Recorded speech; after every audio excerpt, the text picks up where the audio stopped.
اب خبر شامل کرتے ہیں ساؤتھ وزیرستان لوئر وانا سے ہمارے بیورو چیف سعید الرحمان وزیر کی رپورٹ کے مطابق جنوبی وزیرستان لوئر وانا میں متحدہ سیاسی امن پاسون نے علاقے میں بدامنی بھتاخوری ٹارگٹ کلنگ کے خلاف ریلی میں اور بعد میں جلسے کا انعقاد کیا جس میں ہزاروں لوگوں نے شرکت کی۔ تاہم ریلی اور جلسے کے دوران وانا بازار میں مکمل شٹر ڈاؤن رہی اور بازار کی اندرونی اہم شاہراہ کو پولیس نے ہر قسم کی ٹریفک کے لیے بند کر دیا تھا۔ تاہم لوگوں کی بڑی تعداد پیدل آ کر ریلی اور جلسے میں شریک ہوئی۔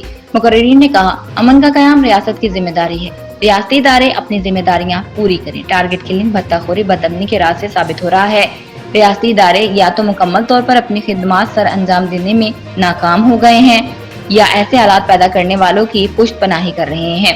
انہوں نے کہا ریاستی ادارے اپنا قبلہ درست کریں، پاکستان کے دستور اور قوانین کے دائرے کے اندر رہ کر اپنی آئینی ذمہ داریاں نبھائیں۔ ہم پرامن لوگ ہیں، ہم تشدد پر یقین نہیں رکھتے، لیکن آج کی عوامی طاقت اور قوت نے ظاہر کر دیا ہے ہم یہاں پر امن چاہتے ہیں اور ریاستی اداروں سے امن کا مطالبہ کرتے ہیں۔ انہوں نے ریاستی اداروں کو متنبہ کیا کہ اگر ریاستی اداروں نے امن کے قیام کے حوالے سے اپنی کوتاہیاں دور نہ کی تو یہ عوامی سمندر اگلے پڑاؤ کے لیے سوچنے پر مجبور ہوگا۔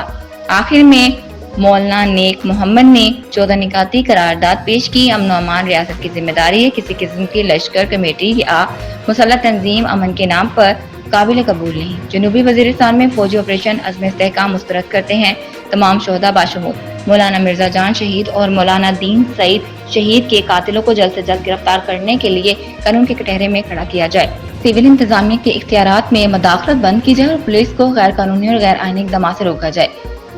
ساؤتھ وزیرستان لوئر کے عوام اور سول ملازمین کے تحفظ کو یقینی بنایا جائے۔